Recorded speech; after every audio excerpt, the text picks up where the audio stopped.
5 ancient symbols.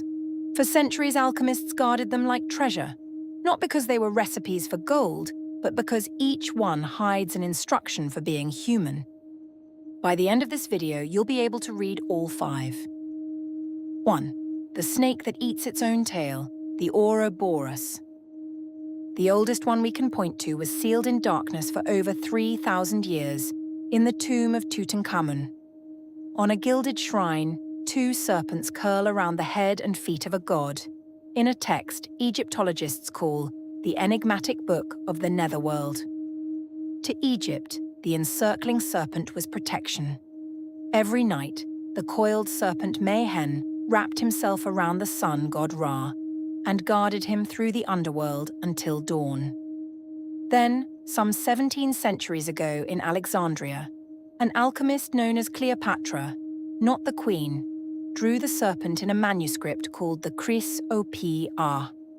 Inside the circle, she wrote 3 Greek words, hen to pan. 1 is the all. And the circled serpent kept surfacing where no alchemist had carried it. In the north, the prose Edda describes Jormungandr, the Midgard serpent, grown so vast it encircles the whole world and bites its own tail. Different god, different ocean, same instinct. The largest thing imaginable is a circle closing on itself. Half the serpent dark, half light, destruction and creation sharing one body. Whatever the work consumes, feeds the work. Nothing is lost, it is transformed. Chemists still tell the story of Auguste Kekulet, who daydreamed of a snake seizing its own tail in 1865 and woke with the ring structure of benzene. The oldest symbol we have was still solving problems. That is the promise of the Ouroboros. Your ending is material for your next beginning. 2. Vitriol. Today it means verbal poison. In a workshop, it meant something real. Green crystals of metal sulfate, roasted and distilled into oil of vitriol, sulfuric acid. But in 1624, an emblem appeared in a book attributed to a monk called Basil Valentine, a dark circle crowded with symbols, and around its rim, 7 Latin words. The emblem is worth staring at. A 7-pointed star, 1 point for each word, wrapped around a face made of sun and moon, one eye radiant, one eye dark. Around it, the tools of the work. It reads less like a diagram and more like a combination lock. Visita interiora terrae, rectificando in ven e s occultum lapidem. Visit the interior of the earth. By rectifying, you will find the hidden stone. Take the first letter of each word and you get vitriol, the most corrosive substance they knew, used as a code for the most delicate instruction they had. And the hinge of the sentence is a pun that works in Latin and in a laboratory. Rectification meant repeated distillation. Run the same substance through the fire again and again until it comes over clean. The same word meant setting a life straight. Purify by repetition. They meant both at once. Descend into yourself. Correct what you find there. What you are looking for is buried exactly where you least want to dig. The instruction outlived alchemy itself. In some Masonic traditions, initiates still sit alone in a dark chamber of reflection with those 7 letters written on the wall. The flask was never the point. You are the earth. Go in. 3. The strangest image alchemy ever produced. A green lion devouring the sun with blood running out of the sky. It appears in the Rosary of the Philosophers, printed in Frankfurt in 1550, one of the most copied alchemical texts of its century. 4 centuries on, it still would not stay on its page. Carl Jung built an entire book, Psychology of the Transference, around the Rosary's woodcut series, and the lion swallowing the sun became one of the most reproduced alchemical images in the world. The chemistry reading comes first. The green lion was green vitriol again, and the acids drawn from it devoured metal. In their strongest mixtures, alchemists watched acids swallow even gold. and gold was the sun, brought down into the flask. So the picture is a lab note. The green devours the perfect, but nobody paints blood pouring from the sky as a lab note. The deeper reading. Before anything can be remade, the finished thing must be unmade. The lion is raw, green, living nature, and it eats your most refined achievement first. Even the colour is doing work. In alchemical language, green meant unripe. Green fruit, green wood, green metal. The lion is not evil. It is early. It is every raw, unfinished force in you that is still strong enough to swallow the sun and has not yet learned what to do with it.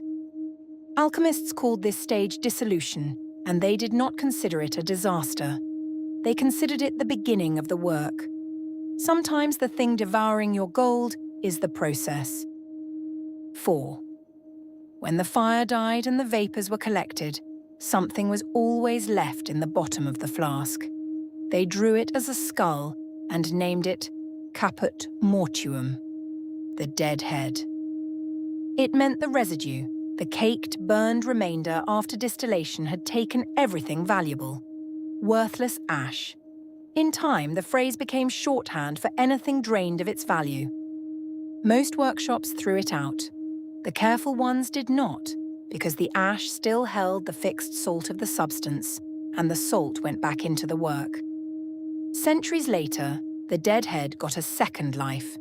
Painters ground iron oxide residue into a violet-brown pigment still sold today under the name Caput Mortuum. It coloured the robes of saints in Renaissance painting. Chemists had a name for one dead head in particular, Col Cothar, the red residue left when vitriol was roasted for its acid. The two symbols on this list touch, and that leftover became jeweler's rouge, the fine red powder used ever since to polish gold to its highest shine. The waste of one work became the finish of another. And in the great work itself, the blackening, the stage they called nigre d'eau, came first, not last. Ash was not the opposite of the goal. Ash was evidence the process had begun. That is what the skull marks. Not death, leftover material the fire could not take. What burned away was not all of you. Check the flask. 5. A circle, inside a square, inside a triangle, inside a circle. The tidiest symbol in alchemy for its most impossible task. Geometers had chased squaring the circles since antiquity. Draw a square with a circle's exact area using only compass and straight edge. In 1882, mathematics finally proved it cannot be done. The alchemists had adopted it as an emblem long before, and they seem to have known. In 1618, the alchemist Michael Meyer published a book of emblems. Number 21 gives the recipe. Make of man and woman a circle. From the circle, a square. From the square, a triangle. From the triangle, a circle again. And you will have the stone of the philosophers. Meyer built the strangest delivery system in publishing history for that recipe.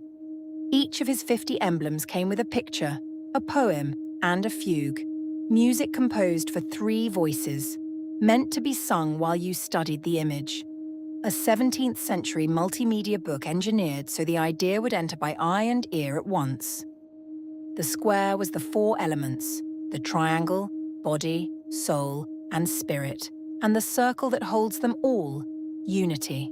The stone was never a rock, it was a finished self. Which returns us to where this list began. A serpent bent into a circle. Alchemy opens and closes with the same shape, the line that comes back to its own beginning. 5 symbols, 1 message, kept in code for 400 years. The gold was never the point. The work is done on you. Every symbol in this video has a full written story at dreamsandmyths.com.